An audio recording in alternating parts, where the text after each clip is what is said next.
Warahmatullahi wabarakatuh dan selamat siang. Nama saya Andi Alamsyah, P2MH 200 10 kali ini kita akan membahas tentang tindak pidana pencucian uang atau TPPU. Nah, untuk pertanyaan pertama, penjelasan dari pasal 3, pasal 4 dan pasal 5 tentang tindak pidana pencucian uang.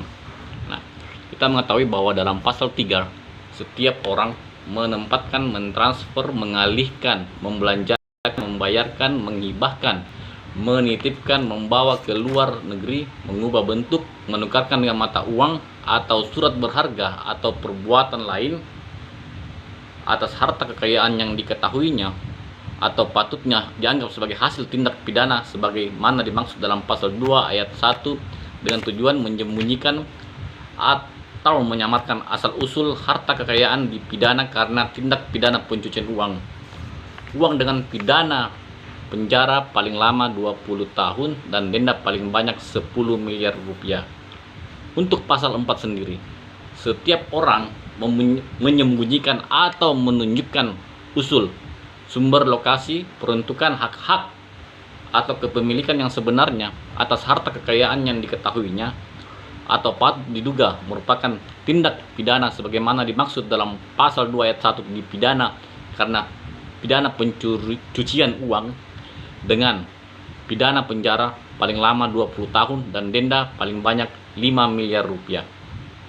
Maka untuk pasal 5 sendiri, poin pertama, setiap orang yang menerima atau menguasai penempatan, pentransferan, pembayaran hibah, sumbangan, penukaran atau menggunakan harta kekayaan yang diketahuinya atau patut diduga merupakan hasil tindak pidana sebagaimana dimaksud dalam pasal 2 ayat 1 dipidana dengan pidana penjara paling lama 5 tahun dan paling banyak 1 miliar rupiah. Poin kedua, ketentuan sebagaimana dimaksud pada ayat 1 tidak berlaku bagi pihak pelapor yang melaksanakan kewajiban sebagaimana diatur dalam undang-undang ini.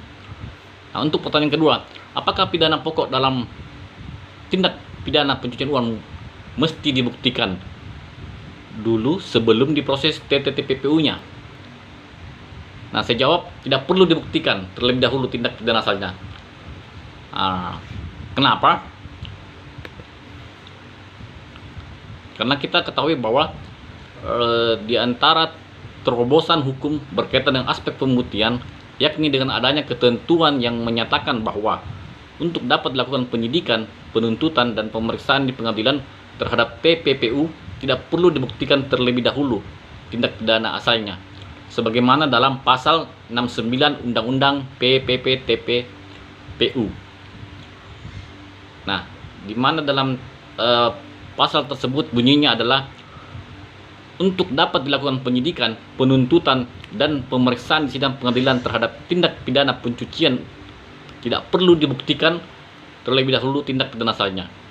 Nah, ketentuan ini dapat diartikan bahwa TPPU merupakan kejahatan yang berdiri sendiri, yang berlakunya tidak tergantung dari ketentuan tindak pidana lain. Terus pertanyaan ketiga, sumber-sumber tindak pidana pokok dalam TPPU.